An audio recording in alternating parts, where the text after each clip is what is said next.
Good evening to all the drama lovers and fans of powerful stories. Today, I have brought you a heavy-hitting story that combines drama, suspense, and the merciless fire of revenge. Before we continue and see the story, do not forget to subscribe to the channel if you have not subscribed yet, and activate the notification bell so you receive everything new we upload. Our series begins with our heroes, Taku and Jiho, two brothers who endured life's harshest cruelty and bitterest days after losing the parents who meant more to them than anything. We see them entering their old home after a long absence. They switch on the electricity while remembering what happened to them. Let us go back in a short flashback to see what happened in 1995. Taku and Jiho are brothers from a modest family. They live, play, and dream about what they will become when they grow up. We see them riding their bicycles and enjoying the happiest moments of their lives. Then they return home, have lunch with their parents, and spend an ordinary day like any other family. Late that night, Taku wakes to the sound of an argument in the street. He runs downstairs to tell his parents and finds his brother in front of him, crying and covered in blood. Taku is terrified and rushes toward him. There he experiences the greatest shock of his life. He sees his parents dead before his eyes. Time passes, but the police cannot identify the killer, and the case is closed. When we return to the brothers after all those years, they are watching a news report announcing that the new president has approved an amendment to the Statute of Limitations law. This means that any crime committed from 1995 onward will remain open and can be investigated again. Unfortunately for our heroes, the starting date written into the law is 2 days after their parents' murder. Their case will remain forgotten. No one has the right to investigate it, and the criminal has escaped punishment. Naturally, this injustice leaves them devastated. It is not something they can accept silently. Let us continue and see what they will do. Time passes, and we learn that Jiho has become a forensic doctor who specializes in criminal analysis. No case passes through his hands without him understanding it. He is so skilled that he can solve almost any case simply by examining a body. Taku has become an investigator, although the job does not seem to suit his personality. He constantly exhausts his colleague Shiori. We see Shiori approaching him at a cafe and saying, "Get up, sir. We have a lot of work to do." She takes him to investigate their new case. At the crime scene, Jiho and his colleague Tui are examining the victim's body. Jiho says it is covered in injuries. It appears that the man was involved in an accident before returning home. When Jiho finishes, he goes downstairs and gives Taku his report. They take the body to the morgue so he can continue the examination there. After Jiho tells them everything he knows, he changes his clothes and prepares to leave. Taku stops him and asks whether he will give his brother a push and help him. Jiho says, "I finish my work here. You deal with your own work." Jiho is talented at investigations, and his opinions are almost always correct. That is why Taku likes involving him in cases, but Jiho stubbornly refuses. Taku asks him for money to pay what he owes and says that Jiho must help him with something. Jiho stands by his decision and tells him to depend on himself. Taku leaves and visits Haru, the owner of a pawn shop where people exchange their belongings for money. If someone wants to sell a kidney, that could probably be arranged too. A liver would be no problem either. She can keep everything moving. Haru has known Taku and his family for many years. Since his parents died, she has cared deeply about him and Jiho. Taku gives her a watch and asks for money in exchange. She refuses, tells him to save his money and do something useful, gives him food for himself and his brother, and sends him away. Taku returns home and finds that Jiho has prepared food. Jiho is about to sit without changing his clothes, so Taku reminds him that he has just come from the morgue and should change. Jiho changes, returns, and sits with him. He tells Taku about the body and the different possibilities surrounding the victim's death. The next day, Taku goes to work. Shiori counts every second of his delay because he is late every day. Taku tells her to relax because he has arrived. She is barely able to tolerate him and says that she wishes he would respect working hours. He does not promise anything that difficult. They continue investigating the case and bring in the victim's mother to identify him one final time. The surprise is that she denies he is her son. She says that her son is in his 40s, while this body belongs to a young man in his 20s. Her statement turns the case upside down. Instead of searching only for the killer, they must now search for both the killer and the victim's true identity. After extensive investigation, they locate the woman who had been dating him under his false identity. She is shocked to learn that he deceived her throughout their relationship. She tells the police that he never gave her even a 1% reason to suspect him. Taku notices that she is tense and feels uncomfortable around her. He takes a jacket from her home and gives it to Shiori so the fingerprints can be examined. He asks whether she noticed anything different the victim had been doing recently. She takes them to the place where he parked his bicycle and says that it has remained there since his death. Taku connects this information with Jiho's observations and suspects that the victim had an accident while riding the bicycle. He orders his team to investigate. They find surveillance footage and locate the broken bicycle, which clearly shows signs of being hit by a car. They identify the type of car that struck him and part of its registration number. Their next mission is to find that car. That night, Taku tells Jiho everything that happened. Afterward, he visits Haru, gives her the victim's photograph, and asks her to identify him. Haru asks whether he has forgotten that this is not her field. Taku reminds her that she used to be a journalist and asks her to help him retrieve her old skills. She agrees. Taku returns to the police station, where the team is discussing the fastest way to find the car. He stays up all night searching, while Jiho helps from the other side. They finally locate the vehicle. The next day, Shiori is surprised by Taku's unusual energy. He tells her that Jiho helped him. They visit the car owner's house. The man becomes visibly nervous when he sees them. He tries to escape and close the door. Taku loses his temper, but the man's son sees them, so Taku calms down for the child's sake. They take the man outside to speak privately. He admits that he hit the victim, but insists it was an accident. He says he paid the victim compensation at the time, and the victim himself refused to report the incident to the police. Shiori tells him that this does not excuse his failure to report the accident. He violated the law and must be held responsible. The man is arrested as a suspect. At that moment, Taku sees the victim's girlfriend distributing flyers about the case, asking anyone with information to contact her. He takes one and reassures her that they will arrest the person responsible. He remembers his own devastation after learning about the new law and the lost rights of his parents. We learn that the brothers have been searching for any clue that could lead them to the killer. They remember a man who visited their father before the murder. They searched for him many times but could never find him. Back at home, Taku receives a call from Haru. She has discovered the victim's real identity. She tells him that the victim adopted another identity after causing the death of a high school student. That student turns out to be the son of the man they arrested. Taku understands that the man killed the victim deliberately to avenge his son. He calls Shiori and explains everything. They rush to report it, but receive news that the suspect has escaped. Taku cannot arrest him. The next day, Taku meets with the police team and forensic staff. They review the case and investigate the student who took his own life. The student had been a gifted swimmer. The victim, June, was his school coach and put enormous pressure on him during training. They believe the constant psychological pressure drove the student into the water, where he ended his life. Afterward, June disappeared completely, adopted an identity that was not his, and escaped responsibility. Before Taku leaves to search for the father, Jiho asks whether he is sure he wants to arrest a man who acted to avenge his son. Taku does not answer, and goes to meet the suspect's wife. She tells them the whole truth. Before her son died, he was one of the best swimmers. He earned scholarships and many awards. As an important competition approached, June increased the training and pushed him far beyond his limits. The boy injured his shoulder and lost the competition. Everyone blamed him and placed so much pressure on him that he became psychologically exhausted and ended his life. After speaking with her, Taku meets their second son outside. The boy asks whether his father is truly a criminal. Shiori notices his sadness and says that they are still investigating and do not yet know the truth. She leaves with Taku.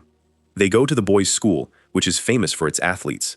The principal gives them a list of students and coaches. They ask about June, his training methods, and his personality. The principal avoids the question and says only that June was good. Taku realizes that he is hiding something. They receive a call saying someone saw the suspect at a restaurant. They rush there but do not find him. They question the restaurant owner and then visit Haru. Taku tells her about the case and asks for more information. He asks where she gets her information. Haru says that she has private sources and refuses to reveal anything. Jiho investigates separately and identifies a place based on plant material found on the suspect's clothes. He informs Taku, who takes Shiori there. They meet the suspect's second son. He is devastated by his brother's death and his father's disappearance and does not know how to cope. They try to comfort him while extracting any useful information, but he knows nothing about his father's location. They review security footage and discover that the father visited the area an hour earlier. They continue investigating until they locate him. He is heading toward his next victim, an advisor who also contributed to his son's death. The advisor's daughter is getting married that day, and they believe the father plans to use the occasion. Taku goes to the wedding and finds him. He takes the man aside to speak privately. The father admits that he deliberately intended to kill Jun. He says the advisor was the one who pressured Jun to treat his son that way. Taku feels the father's grief and remembers his own pain after losing his parents. He tells the man, "Go and take your revenge quickly." The police are coming now. The father is surprised. He enters the hall and approaches the advisor, but cannot hurt him. He collapses to the floor, crying, and tells him never to forget what he did to his son. The police arrive and arrest him. Everyone blames Taku for what he did, but he neither explains nor cares what they say. Shiori confronts him too. He asks whether she would simply leave everything to the police if her family were killed before her eyes. She does not agree with his perspective. He ignores her and leaves. Taku remembers his parents' funeral and how difficult it was. Jiho was in the hospital but insisted on seeing them. A young woman brought Jiho to the funeral. He was shocked and unable to believe he would never see his parents again. Jiho said goodbye to them for the last time and promised himself that he would avenge them. In the present, Taku and Jiho sit at the restaurant owned by their father's friend. Haru joins them, and they discuss the day their parents died and their desire to find the man who visited their father.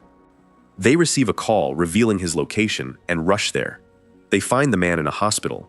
His condition is extremely serious, and he has fallen into a coma. The doctor tells them that he has had cancer for years, but never received treatment. His condition is therefore very dangerous, and they do not know whether his body will respond to treatment. Taku becomes deeply upset. The day they finally find the man, they discover him in this condition. Jiho tries to calm him and prevent him from doing anything reckless. He says that the man will certainly wake up and tries to give his brother hope. The following day, the team receives a new case involving a house fire that damaged the entire building. The young woman caught in the fire was in extremely serious condition. The hospital could not save her, and she died. After investigating, the police suspect that the fire was deliberately started. They investigate the woman and learn that her father is imprisoned on several charges, including assault and theft. Her mother is dead, and she lived alone. They recover her phone and find that the last number she contacted belonged to her friend. They question the friend and ask where she was at the time of the fire. She nervously says that she had a shift at work. She shows them her company identification card and tells them to ask the company if they do not believe her. They tell her that her friend has died and ask whether she knows anything that might help. She tells them that a man had been stalking the victim and might have caused the fire.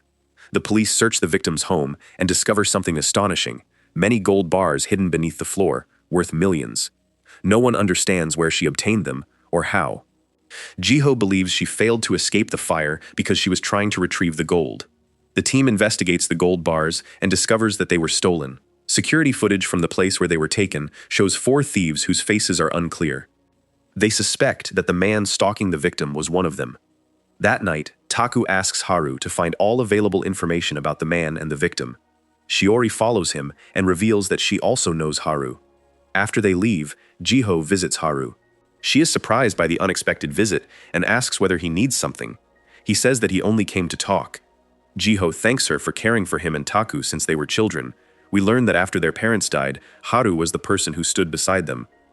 He tells her that they located the journalist who had visited their father on the day of the murder, but the man is in a coma and may never wake. Haru's expression changes. She asks Jiho to tell her the moment the journalist wakes up, because she also has an old account to settle with him.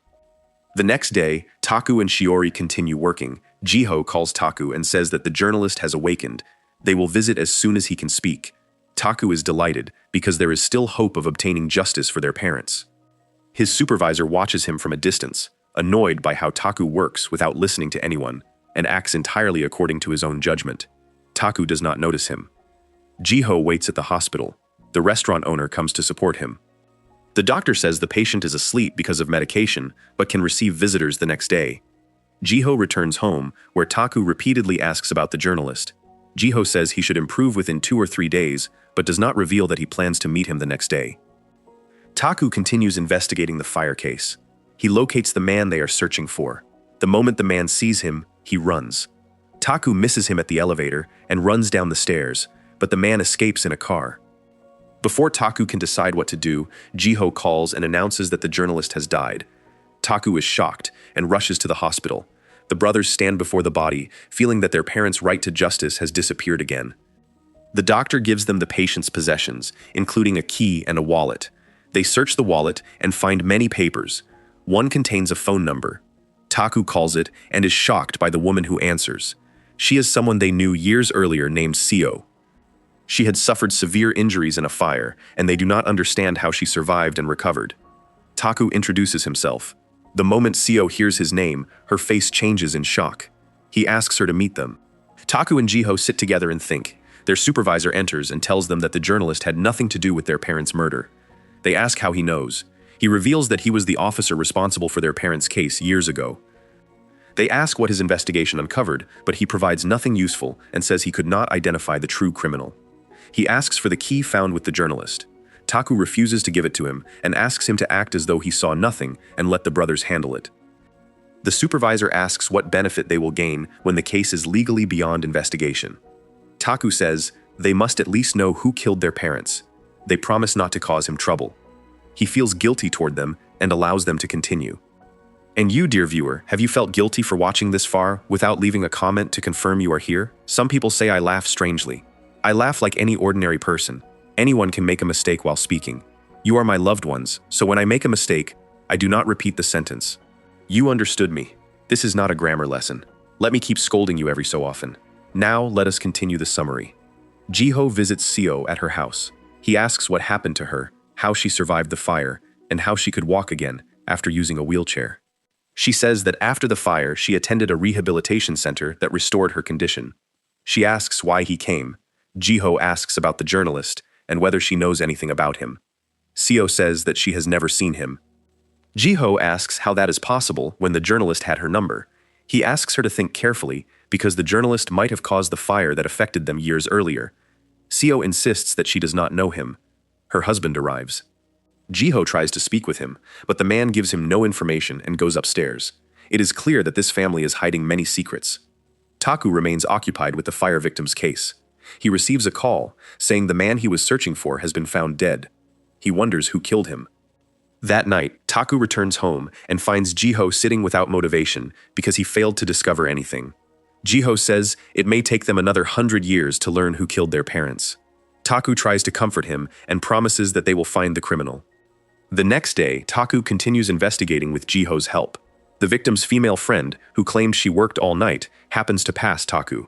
He and Shiori follow her until she enters an abandoned building and fills a bag with money. She intends to escape, but is immediately arrested. She confesses everything she did with the victim. She had arranged for the man to frighten the woman so they could take the gold. They set fire to the victim's home, not knowing she was inside. The young man who was helping her eventually wanted to turn himself in to the police, but when he told her, she brutally killed him. So now she finds herself facing 3 separate criminal charges. Goodbye and good luck, sweetheart. Taku and Jiho go to their old house and try the journalist's key on their father's drawer, but it does not open. By coincidence, they find one of Taku's childhood toys. Taku picks it up to show Jiho and notices something inside. They open it and discover a gun. They do not know what their father was doing with it. Taku becomes tense and tells Jiho that they may uncover truths they will regret discovering. Jiho is not convinced, and the brothers argue. The next day, a man in his 20s enters the police station and confesses to killing someone. They arrest and question him, asking what motive drove him to do it. He refuses to answer. They ask more questions, but he remains silent. Since they cannot hold him without evidence, they release him. They later confirm that the man he described is dead and begin investigating the case. Taku and Shiori take responsibility for it. At the same time, Taku and Jiho continue investigating their parents' deaths with help from Haru and Shiori. Jiho visits Sio again under the excuse that he needs something connected to his father. She agrees to search for it. While she searches, Jiho examines the house. Her husband catches him and asks what he is doing. Jiho says that some papers had fallen and he was returning them to their place. The man believes him, and Jiho escapes. In the second case, the police cannot find any clues. The dead man is the young suspect's university director. Suspicion falls on the boy and his mother. The case is so difficult that their chief gives them 1 day to solve it, warning that it will be closed if they fail. They investigate the mother and ask about her at her workplace. A colleague says that she also works a second job at a pharmacy. They investigate the pharmacy and learn that she took a large amount of medication on the day the university director died. After identifying the medicine, they discover that it caused the man's death. They search the trash outside her home and confirm that the medicine containers are there. They catch the woman moments before a car can take her away. They find the medication inside the vehicle. They arrest her and ask her to tell the truth about the crime. She refuses to speak. Taku tells her that he already knows the truth. She killed the director to force him to let her son pass an exam despite the boy's failure, and she destroyed her own life in the process. She becomes angry and says he has no evidence. Taku presents all the evidence they collected. She understands that she is in serious trouble. Taku enters the interrogation room and gives her son an exam paper.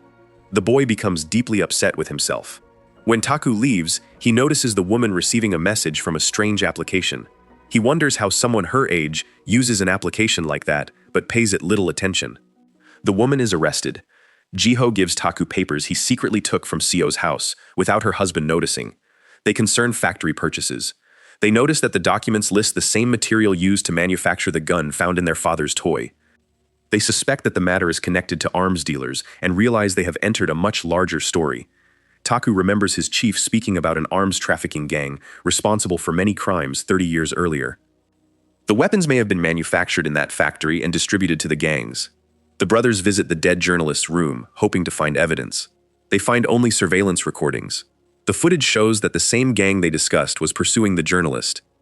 They also find a photograph of the factory that burned down. They take the evidence to Haru for help.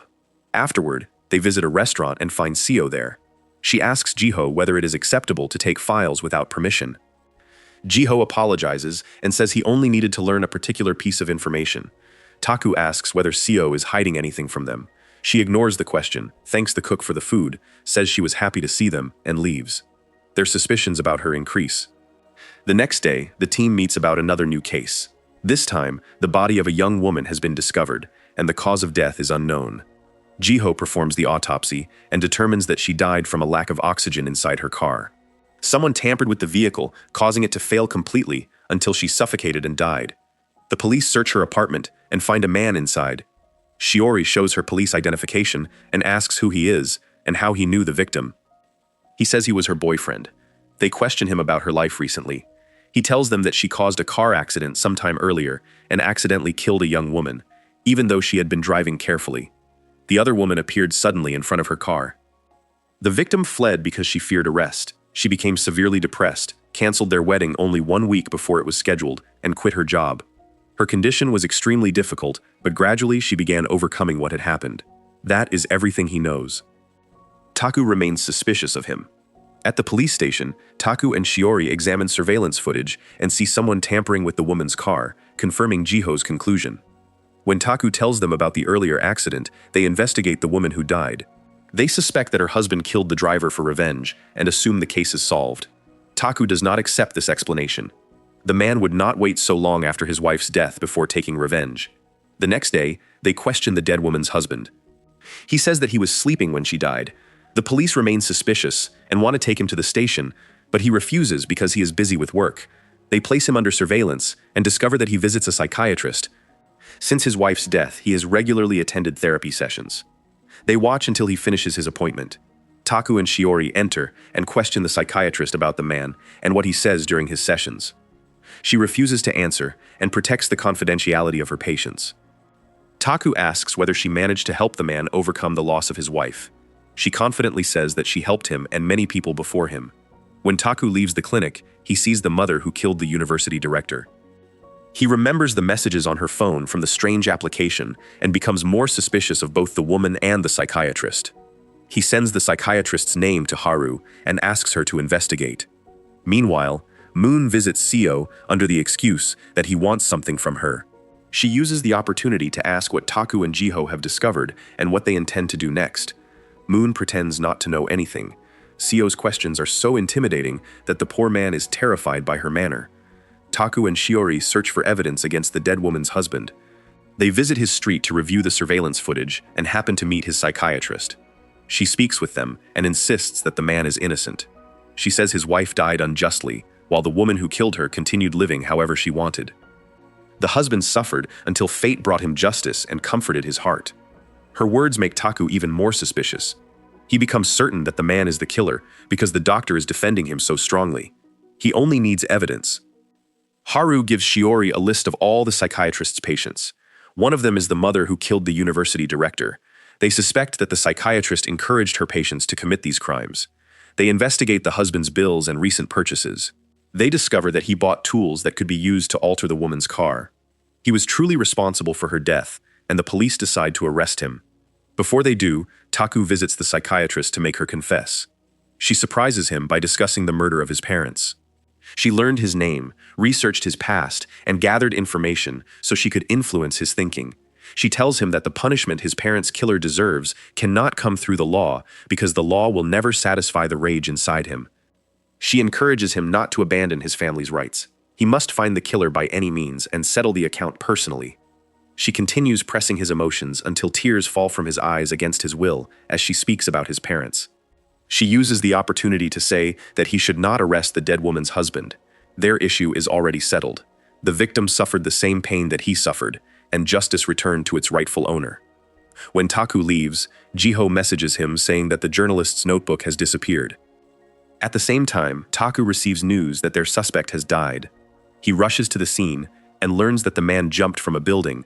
Everyone assumes he ended his own life after avenging his wife. Jiho examines the scene and the rooftop. When he finishes, he says that the man did not kill himself. Taku refuses to believe him because the psychiatrist's words still control his mind. Jiho changes the subject and says he received information that the gang threw the journalist's notebook into the trash. They go to search for it. Meanwhile, their supervisor visits Haru. She is surprised and asks why he came. He asks why she returned from traveling. She says that work needed her, so she had to come back. He brings up the murder of Taku and Jiho's parents and asks why she was beneath their house at the time of the incident. Haru becomes nervous and repeats that she happened to be passing through the area.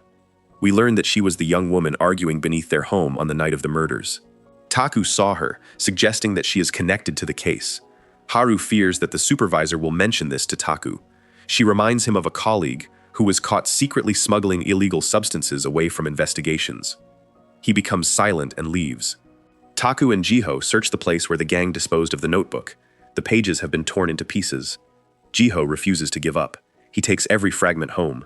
Moon visits Seo and apologizes, saying he cannot tell her anything. He explains that he raised Taku and Jiho and will not betray them. Seo and her husband remind him that his mother is under their control. Elsewhere, Taku goes to speak with the victim's boyfriend. He asks whether he knows the doctor. He traps the man through conversation and learns that he was her patient and that she encouraged him to avenge his girlfriend. Taku had originally rejected the idea that the female friend committed the crime because he wanted to protect his theory. Jiho reconstructs the journalist's notebook from the torn pages. Moon considers destroying it for Seo, but changes his mind because he cannot betray the brothers' trust. The next day, the boyfriend confesses to the police. The mother who killed the university director also gives evidence against the psychiatrist. Taku goes to arrest her. When she sees him at the clinic, she thinks he has come for therapy and invites him inside. He says that he came to arrest her and describes how she encouraged her patients to commit crimes. She says that she did nothing, they only shared their feelings, and she advised them as a doctor. If he has proof she committed a crime, he can arrest her. She speaks confidently, believing she is untouchable. Taku embarrasses her by saying the evidence exists. He plays an audio recording of her encouraging the victim's boyfriend to take revenge. He discovered that the cameras outside her clinic recorded both sound and video. Fortunately, he obtained the recording and used it to expose her crimes. She is arrested. Before leaving, she tells Taku that she knows he will need her soon and that she will wait for him. He ignores her. The son of the woman who killed the university director runs toward them and tries to kill the psychiatrist. Taku stops him and tells him not to destroy his life for someone like her. He takes the boy to a restaurant, has dinner with him, and helps calm him until he can begin accepting the truth about his mother. The next day, Moon tells Seo that he destroyed all the evidence Taku and Jiho had. She tells him to relax, but she does not believe him. She is right because he is lying. The reconstructed notebook reveals that before the brothers' parents died, the journalist had been watching an arms trafficking gang. He discovered the location, where they exchanged a shipment, and memorized the face of one member. The factory provided the gang with weapons. That night, the journalist saw Taku's father going to the factory. He believed the father was one of the criminals, which is why he visited him on the day of the murder to extract information.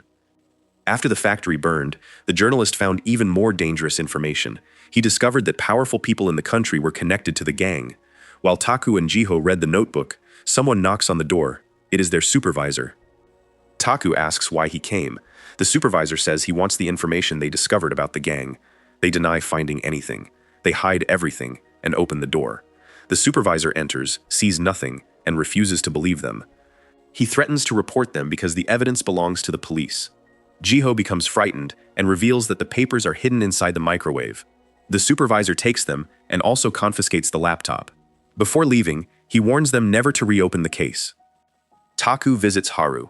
She tells him that the supervisor asked her to prevent them from continuing their investigation. Years earlier, after one of the supervisor's colleagues was caught, their supervisor was transferred to another station. No one knows why.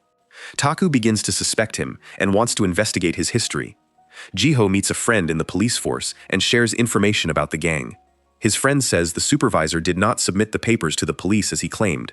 This increases the suspicion that he is involved with the gang. They agree to investigate the past of both the supervisor and the colleague who lost his job. Moon sits in his restaurant when his mother unexpectedly returns.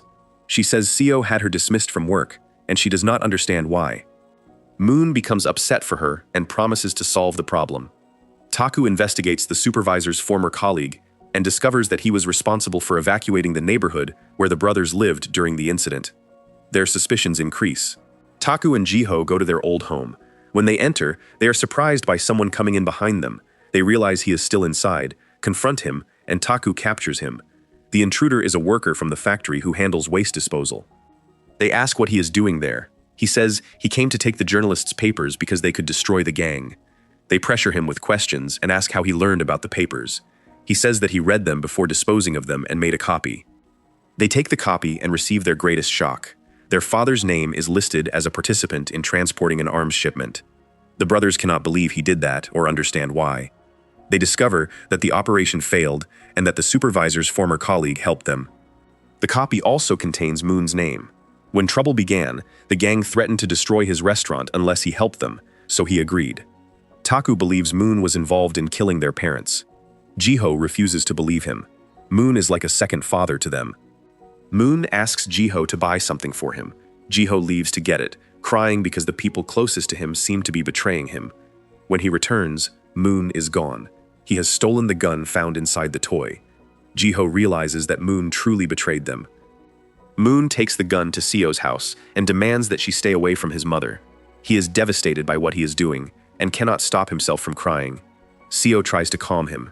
Meanwhile, the brothers continue investigating the fire. They remember Moon's claim that he was inside the fire. They learn that their parents died shortly before the fire started. That was merciful because they did not suffer from the flames. If Moon was in the fire, perhaps he did not kill their parents. Jiho explains the marks created by fire, including their color and shape. The next day, the brothers invite Moon to go out with them, pretending they all need a change of scenery. Their real intention is to examine the marks on his back. They discover that the scars are different from fire injuries and conclude that Moon has lied to them for all these years. They are devastated, but cannot confront him. They try to behave normally, but they are not normal at all. The next day, Taku receives a package at home. It says it was sent by Moon. Inside is the gun Moon stole, as though he wants to correct his mistake after being exposed. At the same time, Jiho is called to examine a body in a new case. The shocking body is Moon's. The moment Jiho sees him, he breaks down and cannot believe that Moon is dead. He rushes home and tells Taku that Moon died. The police investigation says he ended his own life. The brothers grieve deeply and suspect that Seo and her husband are responsible. They rush to the couple's home but do not find them. They review surveillance recordings and discover that their supervisor had been at the house. They also see Moon there. They understand that Seo, her husband, and their supervisor are connected to the murder of their parents. They pressured Moon until he ended his life. Taku calls Seo and tells her that Moon killed himself because of her. She tells him that Moon joined the gang to pay for her leg treatment because the treatment was extremely expensive and her condition was rapidly worsening. She needed treatment immediately, and the gang was his only option. On the day they were supposed to deliver the arms shipment, Seo lost consciousness. Taku's father shouted at Moon and decided to deliver the shipment for them. He did not know or understand that it contained weapons and was shocked when he discovered the truth on the road. Before the woman can finish explaining everything, our hero gets phone call. He goes to Haru's pawn shop and finds it closed. He meets Shiori, who says the police arrested Haru for money laundering. Taku becomes deeply upset and returns home. Jiho has prepared lunch. While cooking, he found a recipe Moon left for the meal their mother used to make. The brothers eat together. Taku recognizes the taste and remembers their mother. Jiho explains that Moon left them the recipe. They are devastated by his death, despite the truth he hid, because he had still been their closest friend. They continue searching for Sio's hiding place and finally find it. They confront her husband and accuse them of causing Moon's death. Sio says that her husband lost his memory sometime earlier, so she will explain everything herself. When Taku's father discovered that the shipment contained weapons, he returned to the factory and confronted Sio's husband. He told the man that he had to surrender to the police. He promised not to worry about the factory because Taku's father would manage it until he was released from prison. He tried to convince him that surrendering was right and left him alone to think. Before leaving, Taku's father took one weapon as evidence of the crime. Sio's husband stubbornly refused to surrender. He called a corrupt police officer who cooperated with the same gang. That officer was the former colleague of the brothers' supervisor. They involved Moon, too, and threatened to take his restaurant. They offered him a deal: kill Taku and Jiho's parents, and they would leave his restaurant alone. Moon agreed. They burned the restaurant, took the money, and traveled so Sio could receive treatment. Sio insists that she knew nothing about the agreement at the time. Her only concern was recovering. 1 year later, she learned what happened and blamed them for their behavior. Taku asks what use blame has now. Jiho decides that he will personally avenge their parents. Sio quickly says that their parents were already dead before Moon entered the house. Jiho believes her and feels hope that Moon was not the person who killed them. He loved Moon despite everything. Jiho tells Taku the shocking news: their parents died from poisoning before the second attacker entered. At the time, forensic medicine did not have the equipment necessary to detect the poison. The brothers do not know what to do next. They eat and think. Jiho re-examines the body because he suspects poison, but the result is negative. He tells Taku that he will travel to Germany, where he can perform more precise tests. Haru closes her shop. When Taku asks for her help, she does not respond. After Jiho travels, he examines the spices connected to the old case. He calls Taku and says that he discovered a poisonous substance in them. They identify a hunter who worked for the gang. Traces of the same poison were found on his clothes. They are confused about how he could be connected to their parents' deaths when he died before them. They decide to continue investigating. The next day, the corrupt officer visits the police station and decides to confess everything. However, the supervisor knows about the gun in Taku and Jiho's possession and asks the police to search their home for it. The brothers visit the suspected man's daughter. The surprise is that the daughter is Haru. When she sees them, she finally breaks her silence and tells the whole truth. After her father died, she collected his belongings from the police. Among them were his journals. When she read them, she discovered that her father had been involved in arms smuggling and illegal deals connected to the factory. She went to the factory and heard the manager speaking with Taku and Jiho's father. The manager said that her father died because of the gun their father took. From that moment, Haru decided to take revenge. She watched their father until she learned the location of the spare key to their home. She selected the poison with great care. On the day of the murder, she wore her father's clothes to direct suspicion away from herself, entered the house, and committed the crime. Afterward, she felt guilty toward the brothers. That is why she remained beside them and cared for them throughout their lives. Taku and Jiho cannot believe or understand what they are hearing. I cannot believe it either. What a disaster, Haru. Taku raises his gun at her and decides to avenge his parents. Haru surrenders to them. Taku kills her, finally avenging their family. Afterward, the brothers surrender themselves to the police so they can receive punishment for what they did. What a dark ending. That is where today's series ends. If you are still watching with us, then you are truly loyal. Go to the comments and tell me exactly which loyal viewer number you are. Do not forget the beautiful like, subscribe to the channel, and activate the notification bell so you receive everything new. Most importantly, do not forget to like, subscribe, activate the bell, and tell us which series you want us to summarize next. What do you think? Goodbye.